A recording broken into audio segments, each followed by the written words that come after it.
Hello,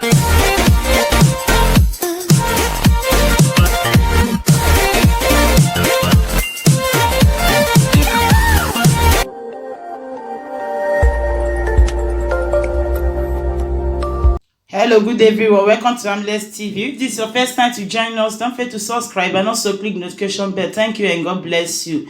Today, I want to reply to Pararan about what is said concerning the indigenous people of Biafra. So, because I see many insults when they go on for Facebook about wetin Pararan they talk concerning the Biafra restorations. And the reply when I give am, e get as e be. So now make I wan put mouth join for inside. But first of all, make I just make it clear to Pararan first, because e be like say the kind things when e be say dey happen for Niger, you know, to understand that. And for you, the indigenous people of Biafra, I wan use this time to tell una say if una look well for the things when Pararan dey talk, small dey inside when e be say na truth. Because why? Many of you now they come out not to the support wetin they call Nnamdi Kanu. Una dey come out now to dey against Nnamdi Kanu. Una dey fight una sef now. So that is what the other people of Nigerians need to understand. That is why not too dey clear for them, because all of us are supposed to join hands together to fight the Nigerians. So this is the thing. Pararan, let me just show you some few things. May you watch. If you say you don't know wetin dey happen, you don't know why they fight and why Nigerians and the Biafrans, why they get problem, why Biafrans won't take their own freedom. This is the first thing. You see the way when it be say Boko Haram and Fulani people, how they say they kill your people. You see how they say they kill your mothers, your sisters, how they say enter on a place, scatter everywhere, drive una comot for house, una no get home again, una no get house again. All these things now waiting Nnamdi Kanu they fight against. All these things now waiting Biafras they fight for. Make them for bring peace, come back from our homeland. Una see as a Fulani people that they cut una, they machete una. Heaven and earth, una no get farm again, una no get house again, no rest of mind. Una children will go school, they go kill them. Una children will go church, they go kill them. Una go they lose all, they go they kidnap all una people. So these are the things when making Nnamdi Kanu stand, make it talk against them. And secondly, una see how the Fulani people, how they do their plan to take over the western, eastern, and the southern Nigeria. Now they are displaying many of their people to all those parts of Nigeria. And secondly, see the way when it be say Fulani people, they use their animal, their cow, say they destroy all of our crops.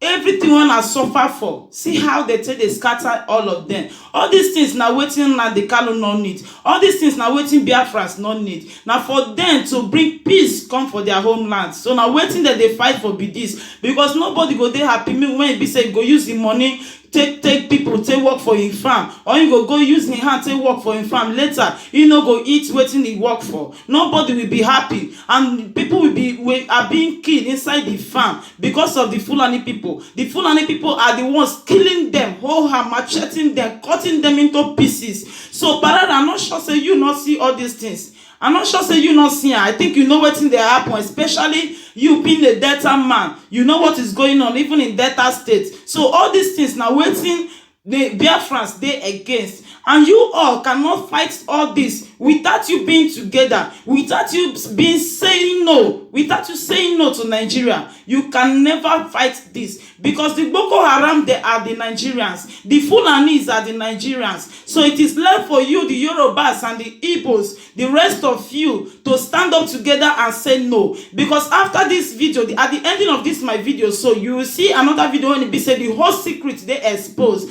how the British and the Hausas plan so that the power can never get to the eastern, western, and southern side. How the Hausas, how only the presidency go they share for their hands. So that is why. So Pararan, you too, you see what they happen for Delta State. You see what they happen for even no refinery as being the oil refinery. What they happen when be say people self are being burned to death with fire because they are not taking care of those places. You see how now they live for that now worry side, so that una Sapele area, so that una Port Harcourt area, so you see the refinery when it be said they're supposed to arrange. So because Nigeria is not existing, that is why all these two are not existing.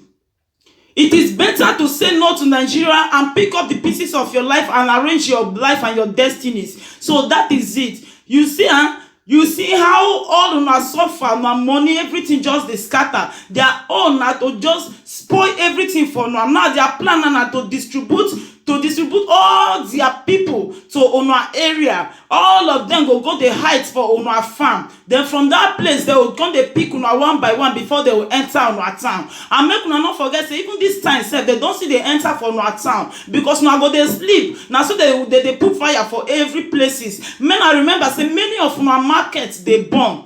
Those people that now then they burn on our market. Fulani people's Boko Harams are the ones burning on our market and on our city. So if you not know, make una for know wetin dey happen, because these people they don't hide for everywhere. So nobody go bring a head come out. They won't take over the whole Nigeria. So it's better to say no to Nigeria and then take over your own side of your country and control your area and take care of your people, for them not to be killing your people, because it's too much. The killings is too much for now. It's too much, and this is okay. So we must see what is the happen. Pararan, I hope your eye open. Your eye open to see all these things. So now waiting Biafrans, they fight be that.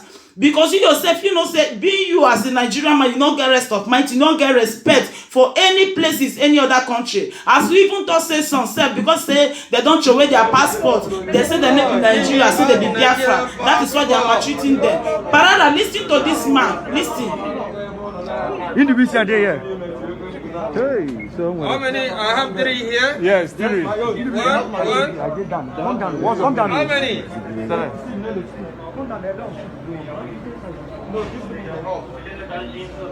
So I have 2 here. And Welcome Friday. So, Pararan, I think say you don't hear from the man. You hear the man. You see all those people say they show their Nigerian passports. So, because Nigeria is not existing, that is why their citizens are not existing around the world. Because why? As it be said, Muhammadu Buhari and the Hausas, they are the one on the power of Nigeria. They are the one taking over Nigeria. They can never take care of you, because they are against you. They are your enemies. So it's better when all of Unana will come to one. Even if the Hausas said they don't want to separate themselves, they want to be with they want to be together with the Biafrans. It is left for them also to stand up and say no to the killings that their people are killing other people. It is left for them to stand up and reject it and defeat the rest of the bad houses that are disturbing the peace of the rest ones. So it is better for all of una now, make una just use una mouth now, una ear open and put for ground. Men are denying all those bad things when be say Muhammadu Buhari and the mates they do. Because Muhammadu Buhari, the houses, they cannot offer you anything. According to this guy, when they do show, he said if person not get waiting, he no go fit offer you waiting anything. Because now waiting person know, now he go fit tell you. So the houses, how can Muhammadu Buhari be protecting you, being a Biafra man, being a Benden man, being a Yoruba man? If you look at it, many people that are outside Nigeria, many of them are from the south, east, and west. A few of them are just from the outside, because outside people, they don't travel to the cities. They are always in the bush. They are always in the desert. So that is it. Muhammadu Buhari can never talk, even though they make Nigeria embassy full for the whole places. They can never talk, say make they not they maltreat Nigeria again, because he not there to fight for Unwa. He there against Unwa. If you look the whole presidency when it be say happen for Nigeria, men are check the whole people when be say they don't rule Nigeria. All those people now Hausas and the Yorubas self, they not even get sense for inside, because the Hausa people they use the Yoruba people, that they use their head. So that is it.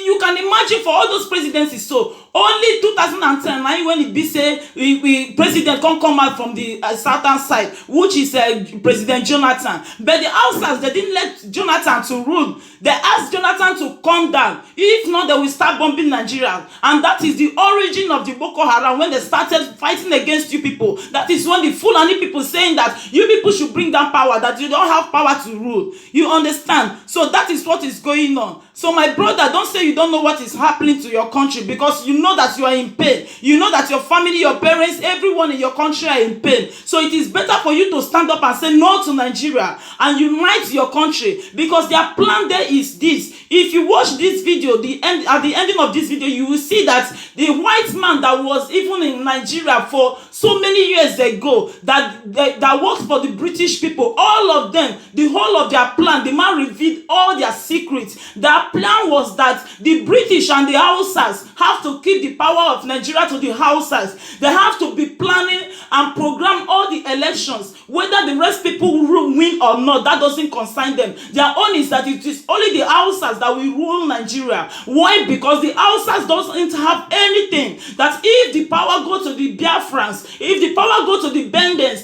if the power go to the Southerners, that the Hausas will lose all their efforts and all their food and everything that they are getting, all their riches in Nigeria, that they will lose everything. So they are afraid to lose it. They are afraid to be in inside. They are afraid to be hungry. So that is why they want to keep the power to themselves. And it doesn't work like that, because this power of a thing have to be something of electing. They have to be electing people to rule, not that you will just come and plan it and put whoever you want. So that is the problem of Nigeria. It is when the Nigerians now will stand up and walk and talk for their freedom and free themselves from this calamity and this suffering, these killings, that is when they will be free. If you continue fighting yourself or fighting the IPOB, you are just wasting your time. You will never make it to be free if you did not unite. That is their problem. And what they did is this: the Hausas have stand and they have vowed that they can never let the Yorubas and the Igbos to unite together. That when the Yorubas and the Igbos unite, they will get their freedom. They will fight the Hausas together. So the Hausas are opposing it. So it is better for you as a Yoruba man, as an Igbo man, as a Chekiri man or whatsoever. It is better for you all to stand up, because you are the ones that are suffering.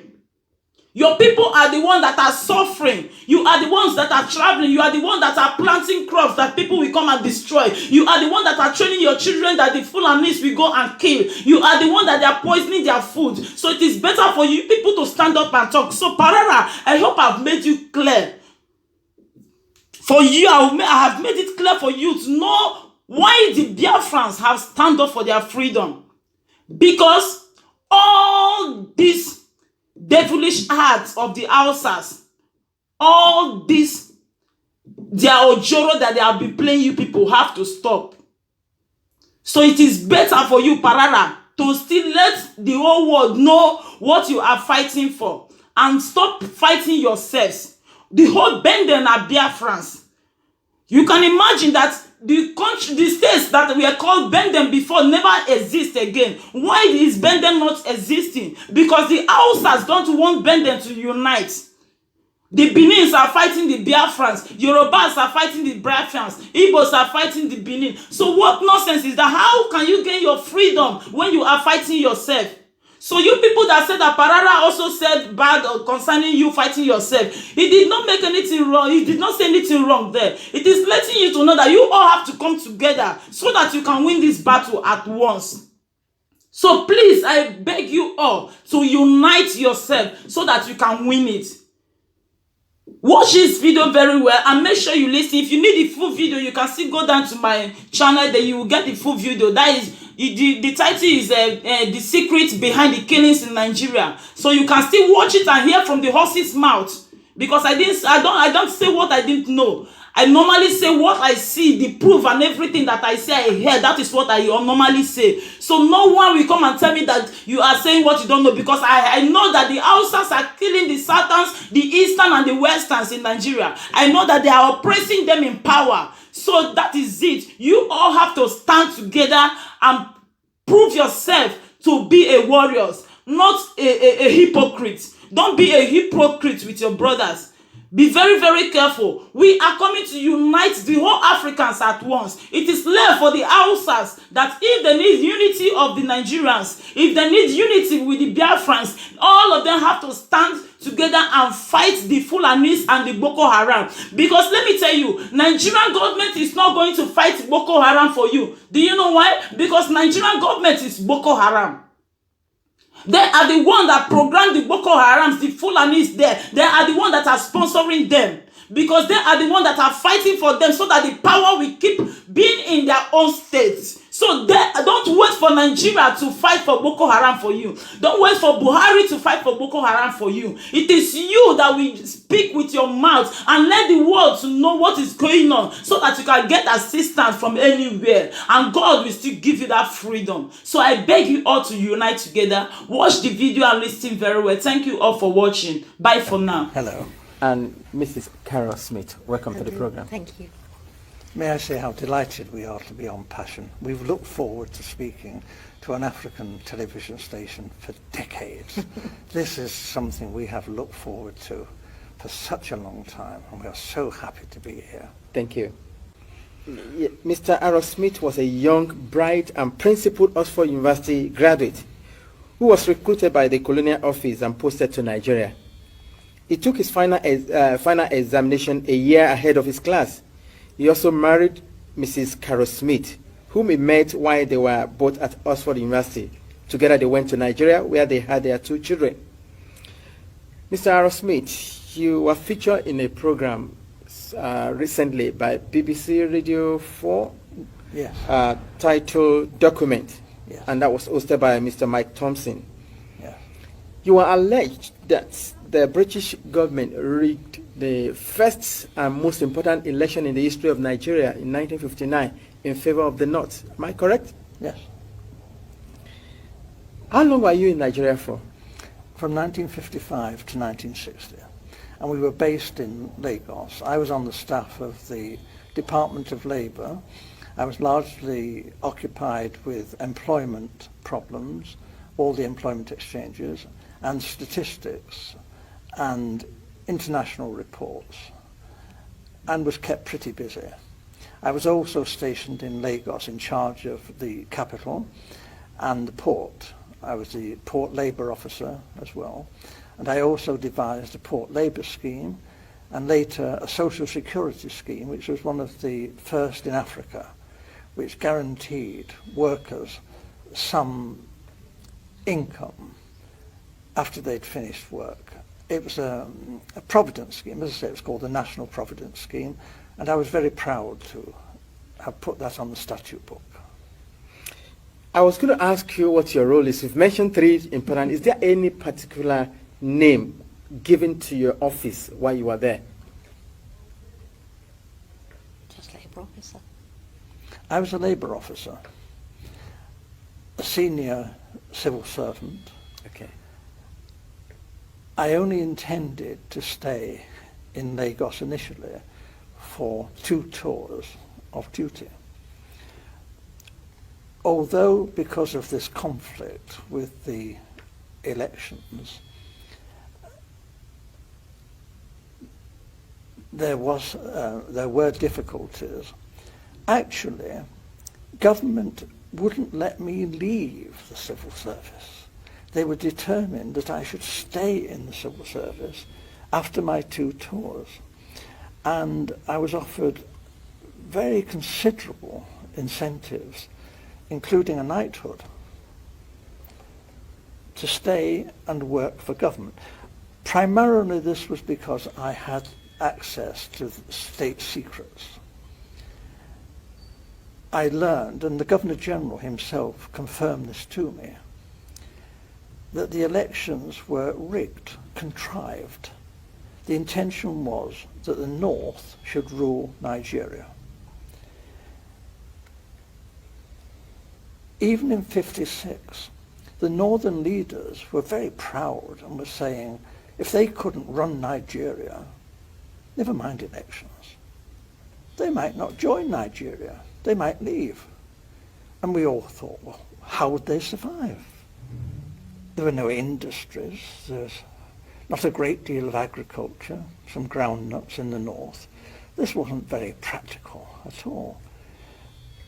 And then it was, the Governor-General seemed to be thinking that the North couldn't, even if it won an election, rule Nigeria by itself. The South wouldn't stand for that. So there had to be a partner, either the Ibos in the east or the Yoruba in the west, to team up with the North. What he didn't want was for the two southern parties, the Igbo and the Yoruba, to team up to form the government, because he believed the North wouldn't tolerate that and talked about leaving the federation. So as I learned, in a small way at first, but very rapidly I learned about the election fixing, and as I say, this was confirmed to me by the Governor-General. He actually said that he wanted me to know the truth because he wanted me to know how much trouble I was in. You mentioned statistics. You were collecting figures. Yes. Is that for labor and unemployed people only, or general? Primarily, but obviously my interest was in the population of generally. Nigeria. Yes, and Awolowo, the Yoruba leader of the action group, yep, and Chief Enaharo, they too, other people were saying, where are all these millions of people in the north? Where are they? We're going up there to campaign. We want to know, you know. And you see all these, you know, thousands of miles of not very developed countryside, and yet the northerners are claiming that their voting registration figures are larger than in the south, you know, larger, far more people up there. Well, actually, if you went through the Igbo land, you know, Enugu and that, you saw lots and lots of people. If you went to Ibadan, again, Ibadan teeming, you know, with millions of people. But we didn't actually see many northerners, and obviously not many northerners at that time came to Lagos.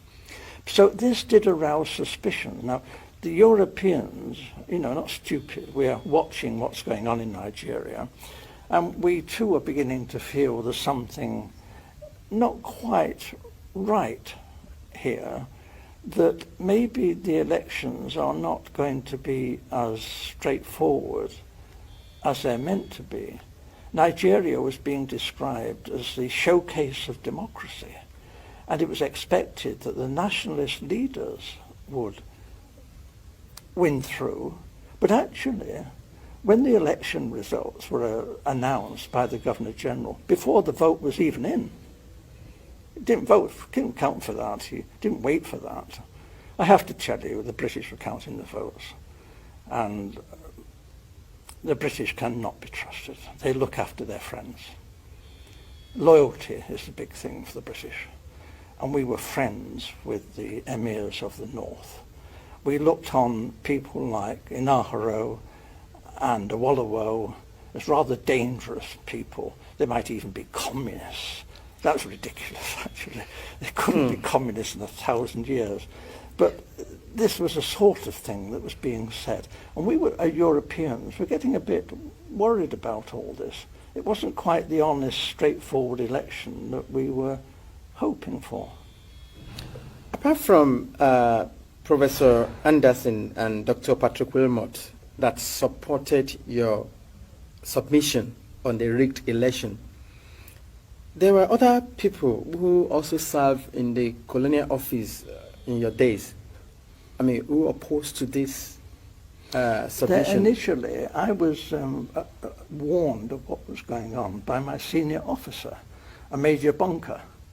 I didn't know, and I knew that the Governor-General had directed me to take all the office staff of the Ministry of Labour to help Chief Okoti Igbo in politicking in Warri. And this was most irregular, and I refused to do this. Having refused an order, I know what the drill is. You resign. I resign my post. That is the proper thing to do. What they did then was rather devious.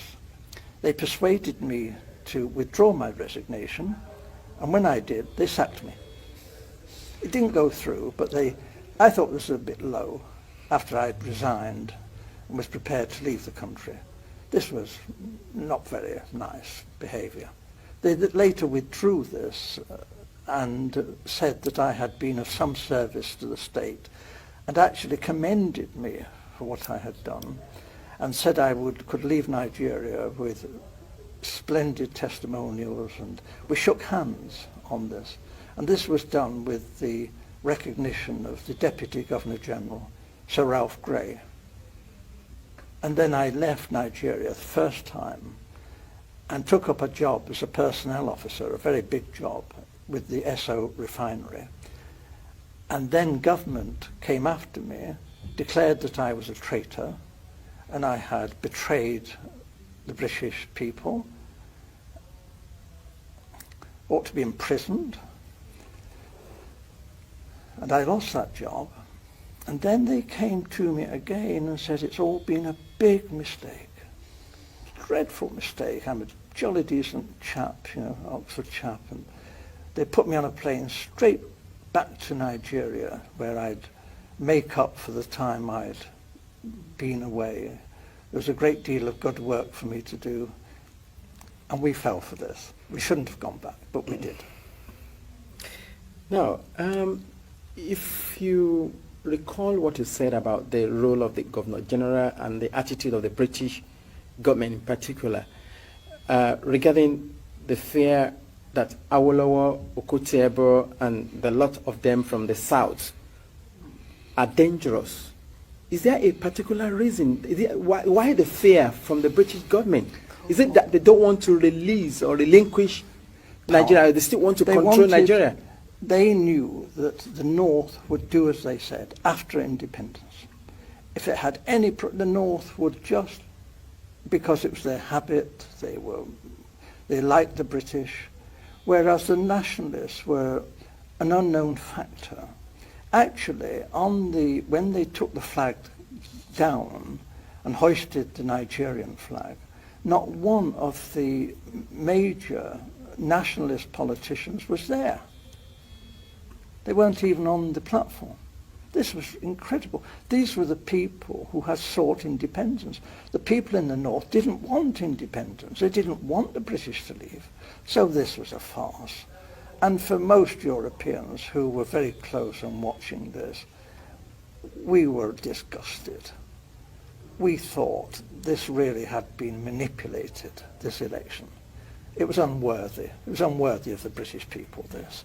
This was no honest, straightforward thing that you would expect Britain, the mother of parliaments, to do. This was cheap and low and criminal. And I opposed it. And I opposed it then, and I've opposed it ever since. And I'm telling you the truth.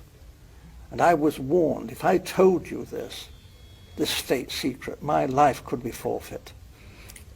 Earlier on, you said the British government wanted the North in alliance with either of the southern region, either with the Yorubas or with the Igbos. But Awolowo, without which they cannot they can't do it this rule the country. The problem was that Awolowo was a highly principled man. Okay. You didn't talk to Awolowo about squalid deals and fixing things. Awolowo was not that kind of person. If you read his books, this man was a world statesman. And his young lieutenant, Chief Enaharo, was brilliant, absolutely brilliant. However, they did do a deal with Zik, Dr. Azikiwe, okay, from the East. Dr. Azikiwe, there was this big problem in Nigeria. It's the same big problem in America and in Britain. How do you get funds to fight elections? The candidates in Nigeria had no money, but they did have marketing boards, which were a kind of semi-nationalized industry. And they borrowed money from the marketing boards. But there was a suspicion that Dr. Azikiwe, who has formed his own bank, the African Continental Bank, was actually bankrupt. But he was borrowing very large sums of money from the marketing boards and not necessarily repaying the loans. We knew this. We had a great secret service. All the politicians' phones were tapped. All the politicians' mail was opened. Everything that any major politician did in Nigeria, we knew in hours. We watched. We knew all that was going on. Are you saying, in essence, that Dr. Azikiwe took money. He was blackmailed by the British to do our bidding. We told Dr. Azikiwe